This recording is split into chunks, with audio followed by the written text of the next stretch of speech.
Hey guys, so that man from the last video who sold me all those comic books at his garage sale, he told me if he didn't sell the rest, he was going to give me a call. Well, he didn't sell the rest. He did give me a call, and I bought all of them. Stay tuned to see what I found.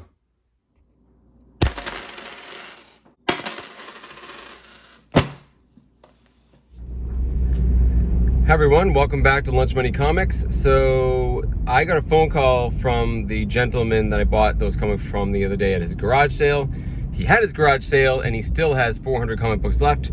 So he gave me a call and he wants me to come over and pick them up for really cheap. So I'm gonna see what's actually in there, if it's worth picking up. I'm mostly worried about space at this point. But the good thing is I brought an extra picker today to help me. All right, let's see what he's got. Okay, how do we do, Jack? Great. He's back there reading a comic book right now. Long story short, we did get the entire collection. I paid less than 10 cents per comic book and just grabbed them all. Kind of looked through them quickly, you know, just to remind myself what was in there. We have hours and hours and hours of work and fun going through all of these comic books. You up for the challenge here, pal? Oh yeah. Oh yeah. Okay. So we have 1, 2, 3, 4, 5 boxes. There's almost 500 comic books in here. Yeah, I mean, Jack was having a really good time hunting through there. Again, I've seen these before, but I still found stuff I didn't see the first time. And he just really needed to make the room and get rid of them. So that's what we did. Instead of picking them all out, we just bought them all. All right, let's start sorting.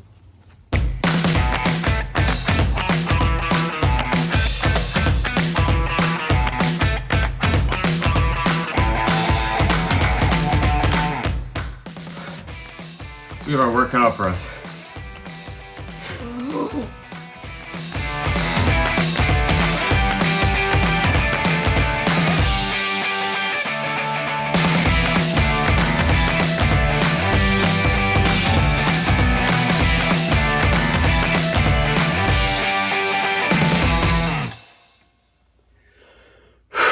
Okay, that took me a little over an hour to sort all of these comic books. And these comic books are really dirty. They are like, especially the bagged ones, are covered in like all that kind of dirt and grime and, you know, that sticky dust that you get. So I've had to wash my hands a lot. Now comes the hard part, going through it all.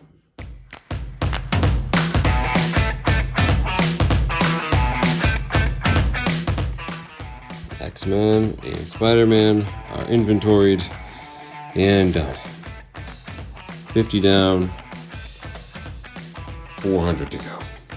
Having a good time though. It's fun. On to Incredible Hulk. Time for Iron Man, Cap, and Thor.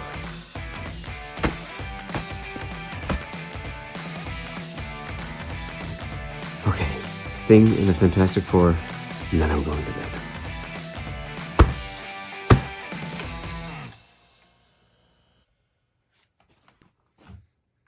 All right, back at it again. I think we'll start with Wolverine.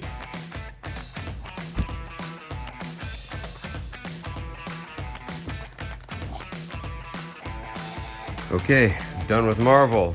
Next, shoot, nope. Done with Marvel. Now on to DC. DC is complete.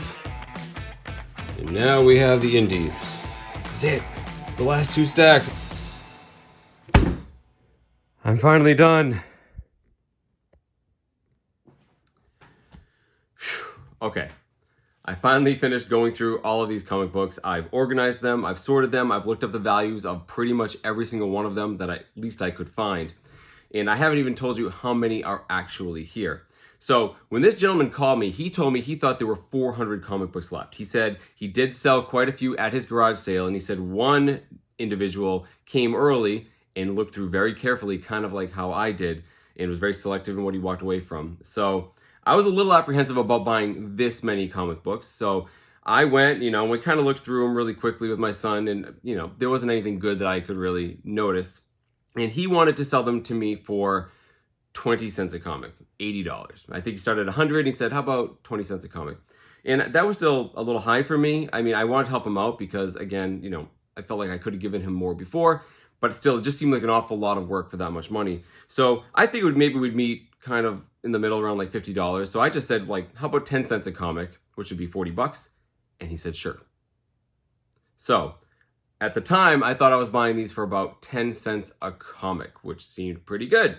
So we loaded all the comic books up, went home, and finally inventoried them. And I have to tell you, there are a lot more than 400 comic books. So what was actually in this collection? Well, 62 Spider-Man, 60 X-Men, 45 Avengers, 16 Captain America, 25 Iron Man, 31 Thor, 29 Hulk, 20 Wolverine, 17 Daredevil, 25 Fantastic Four, 19 The Thing, 29 Punisher, 5 Ghost Rider, 10 Silver Surfer, and 82 miscellaneous Marvel I couldn't fit anywhere, 67 Flash, 33 JLA and associated members who aren't Flash, 19 Swamp Thing, 43 miscellaneous DC, and 154 independent comics that included 28 Judge Dredd, 18 Dreadstar, whoever the heck that is, 16 sci-fi and horror, 41 that defied any categorization, 23 Kung Fu comics, 16 Archie, 7 destroyed Silver Age DC comics, 8 Simpsons, and 1 poster. Which brings the grand total to 796 comics. So I got just shy of 800 comics for 40 bucks. That's a nickel a piece. Pretty good haul. Of course, the next step is to go through all of them and see if there's anything of value in here. And really, I just needed one comic book to get my money's worth out of this collection. So what I did was I basically went through each stack and I tried to look up the values, the fair market value, using, a combination of, a key collector or eBay, just to kind of see roughly what they were. And honestly, when you have this many comic books, you're going to find a lot of keys. Even if they're just minor keys, there's just so many, minor first appearances, cameo appearances of, villains and heroes that, I ended up with lots. So in the interest of time for this video, I've essentially put aside a couple of comic books for each stack that are either the ones worth the most or they're the most interesting. So without further ado, let's jump into it. Let's start with the comics I think people are the least interested in, and that is sort of the independent comics that he had. And he had a lot of them. These are from, independent publishers, or lesser known ones, kind of like Eclipse. There was a couple of images in there, but mostly they were comic books that I couldn't really find much value or any information on. There's a lot of really sort of interesting, quirky, underground things. He told me had sort of illicit content and not to show my son, which is kind of creepy. But the ones I found the most interesting were these Jade Man Kung Fu comics from the late 80s and early 90s.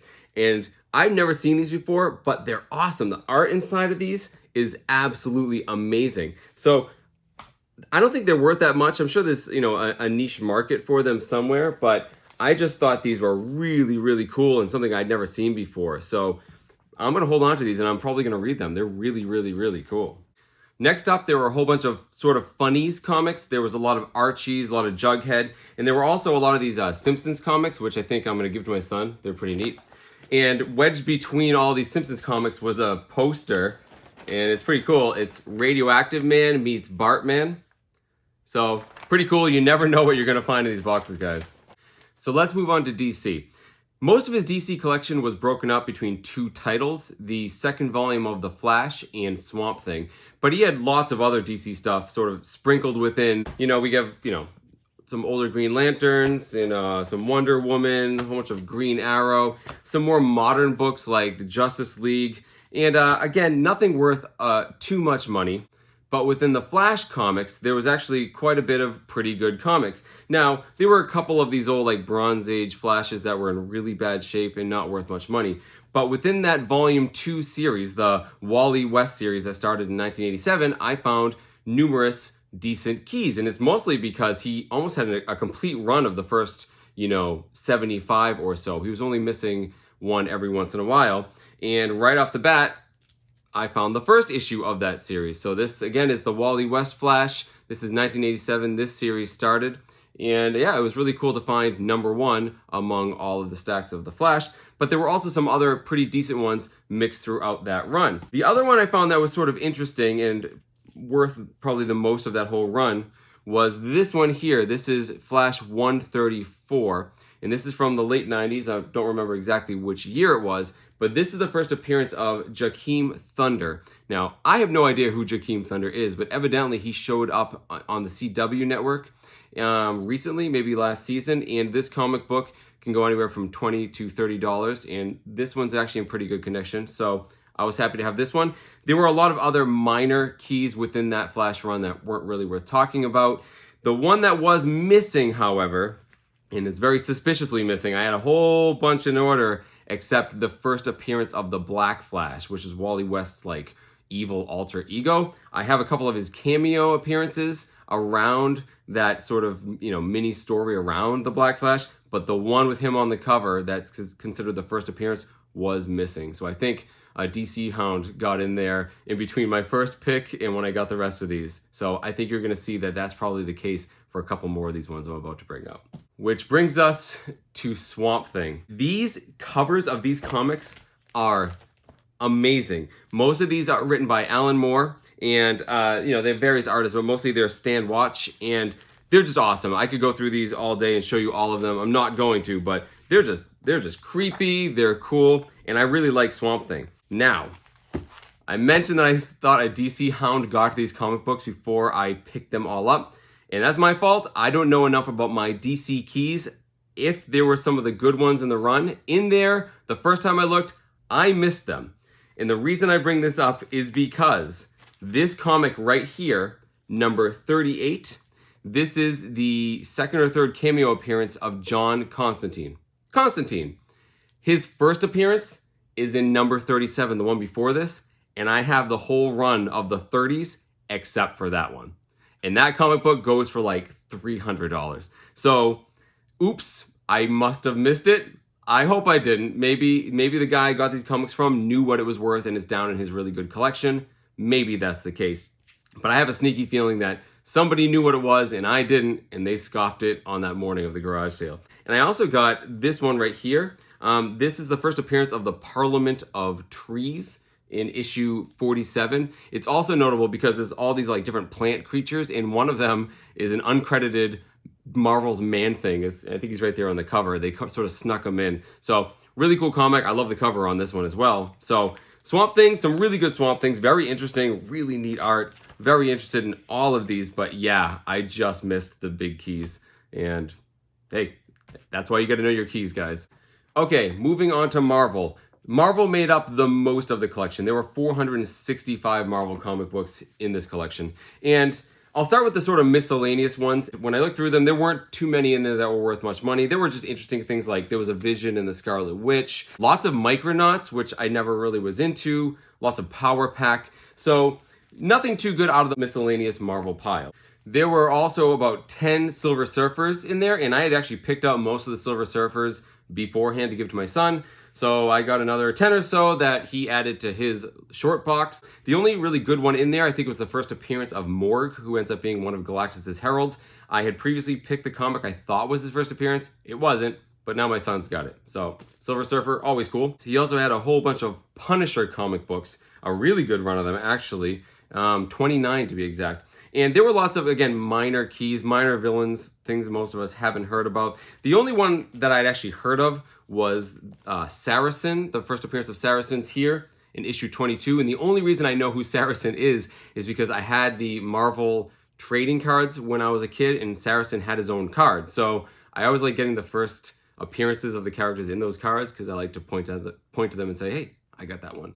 Next up, we have Daredevil, one of my personal favorites. I found nothing good amongst the Daredevils. Again, some really cool covers that I might end up hanging up on the wall behind me, but no good Daredevil keys at all.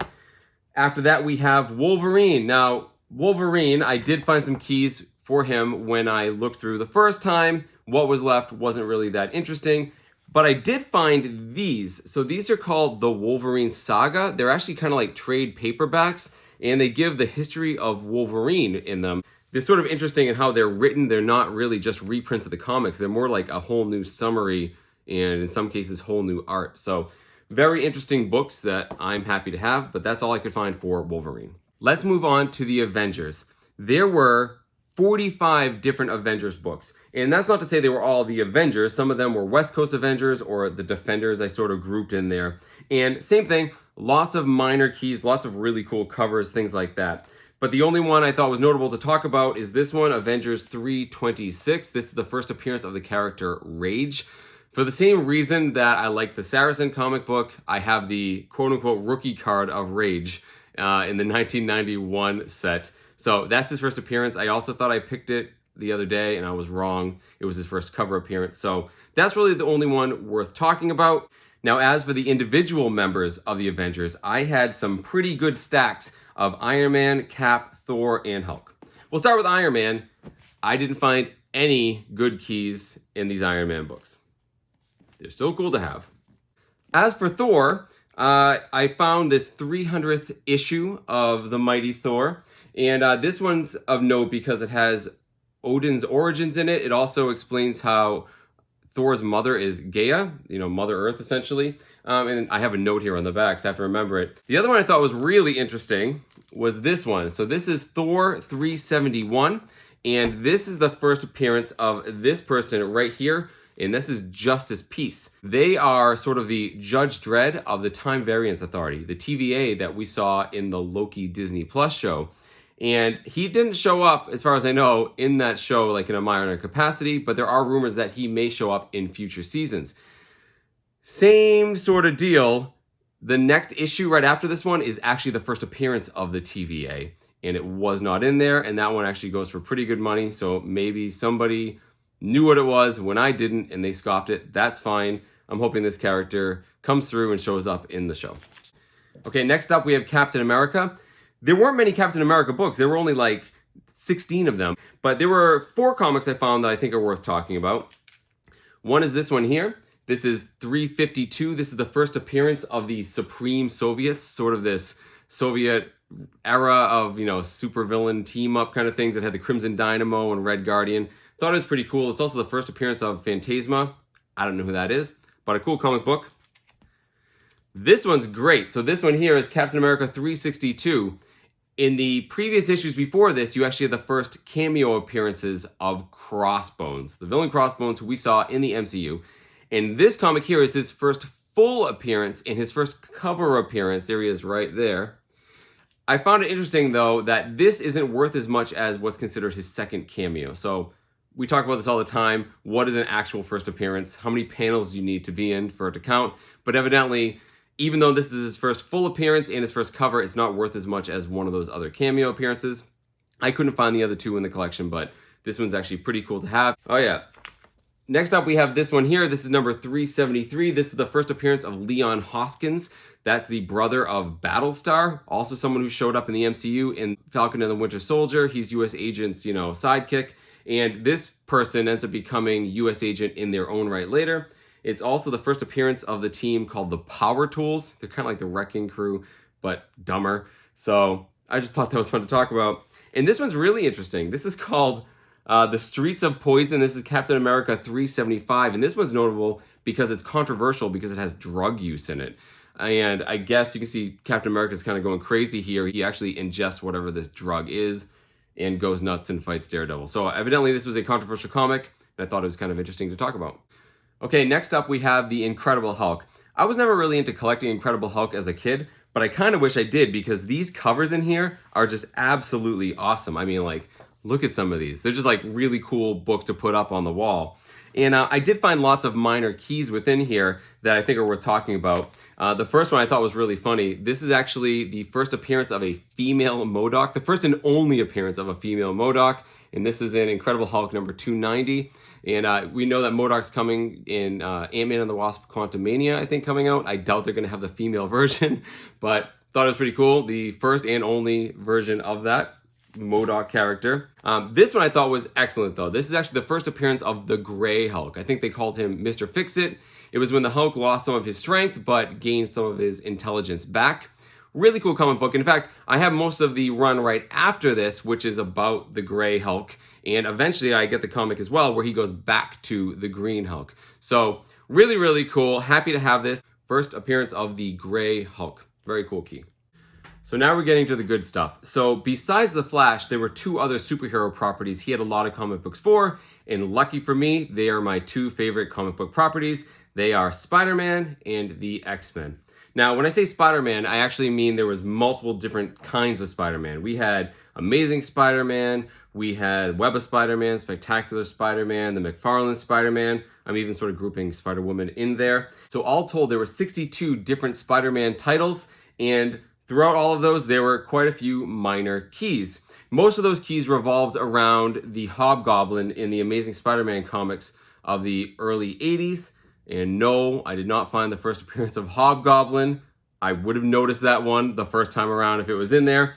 But there were a lot revolving around, like sort of his death and rebirth, the multiple different versions of Hobgoblin, from Ned Leeds to Roderick Kingsley, things like that. But other than that, the ones I think are worth talking about are the Amazing Spider-Man 337. You see the Sinister Six on the cover with the Hobgoblin being added.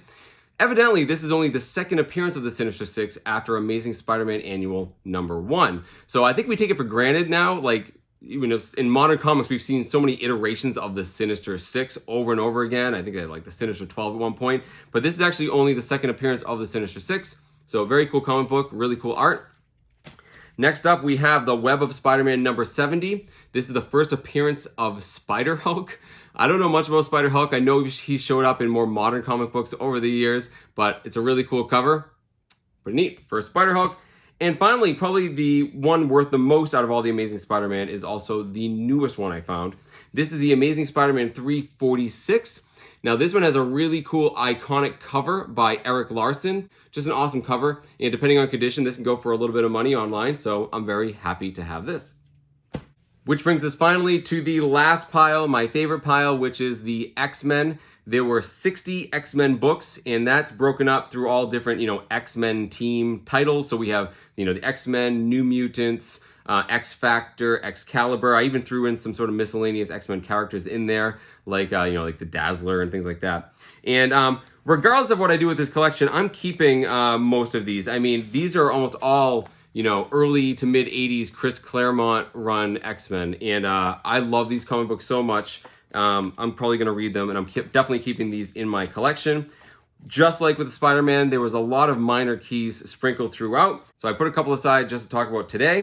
We have Uncanny X-Men 183. This is a classic battle between Colossus and the Juggernaut here with his armor off. So just a really cool comic and a pretty cool cover. A really cool battle on the inside. So we have a whole bunch of New Mutants that were pretty good. As you saw in my previous video, I actually pulled out a whole bunch of really good New Mutants with Bill Sienkiewicz covers that were also keys. So you see here, I have a whole bunch more, and I will tell you what happens in each of these books. So this one here is the New Mutants #21. This is the first time that Illyana Rasputin is referred to as Magic. This is the first time that Danny Moonstar is referred to as Mirage. And this is also the first full appearance of the character Warlock. When I say Warlock, I don't mean Adam Warlock. I mean that techno-organic alien that joined the New Mutants for a while. I have his first cameo appearance I pulled out the other day from this collection, but this is his first full appearance.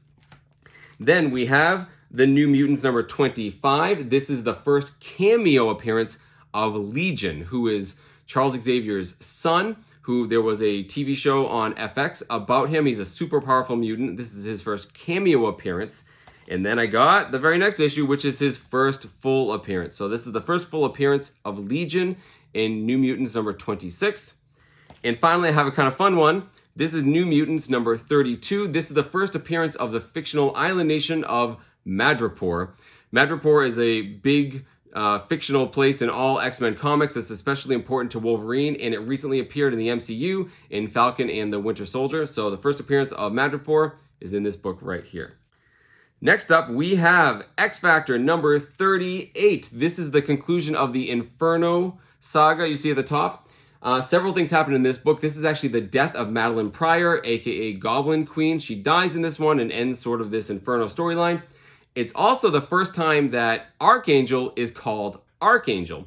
He was referred to as Dark Angel since Apocalypse turned him into his Angel of Death. And then at the end of this comic book, he actually helps the X-Men out, and the Beast says, "You're no longer Dark Angel, you are our Archangel." So Pretty cool, neat comic book. Lots of cool stuff happens in this. And that brings me to my final comic book in the X-Men stack, the final one worth talking about, not just within the X-Men, but the entire collection. This is Uncanny X-Men number 193. This is the first appearance of the character Firestar in continuity. I say in continuity because she first appeared in SpiderMan and His Amazing Friends, the cartoon from the early 80s that also had Iceman in it. I used to love that show when I was a kid. And they actually did a small series of comic books based on the cartoon, but they're based on the cartoon. They don't exist in the normal Marvel continuity.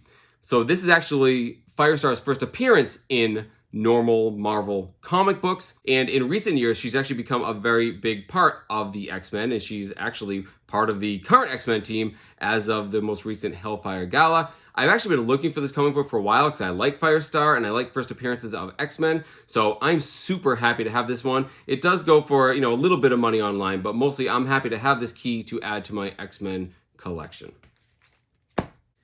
So there you go. Before I give you my final thoughts on this gigantic collection, I want to remind you that if you like this video, please hit the like button and subscribe. I actually have lots of videos coming out for flea markets that I've hit in the area. I was already editing them when this guy called me, so they got put on the back burner. So lots of really good content to come. Make sure you like and subscribe so you don't miss any of those updates.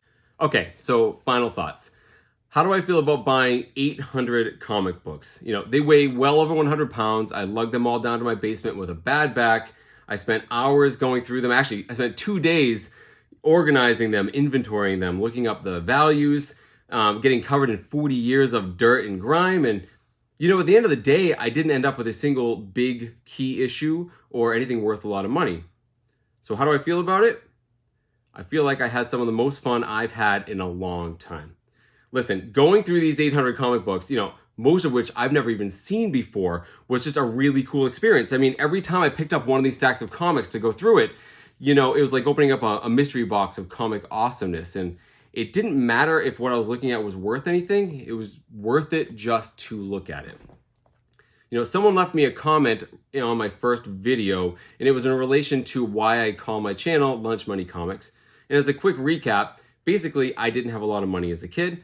And the only way I could get comics was if I took my lunch money. So instead of using it for food, I would squirrel away, nickels, dimes, quarters, put them in a little zipper pouch in my backpack.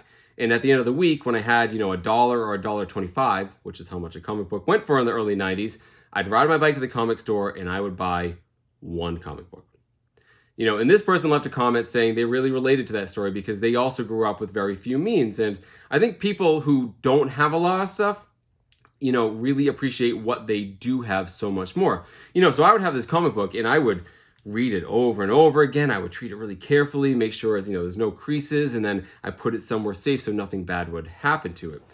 So here I am with 800 comic books, a collection that would make 11-year-old me, lose his mind.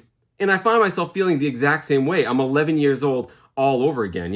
Every one of these comic books seemed so special, so, full of possibilities. And I was reminded of why I love comic books so much. It's funny, I feel like with the modern state of the hobby now, where so much of it is tied to, speculation and the hot list and, variant covers and getting comics graded, the financial aspect of the hobby, I think it's easy to forget why we like comic books so much in the first place. It's the art, it's the stories, it's, the superhero in the book, jumping off the page and into your imagination. And that feeling you get when, you open a comic book for the first time and you're filled with, wonder and, excitement. I felt that exactly 796 times.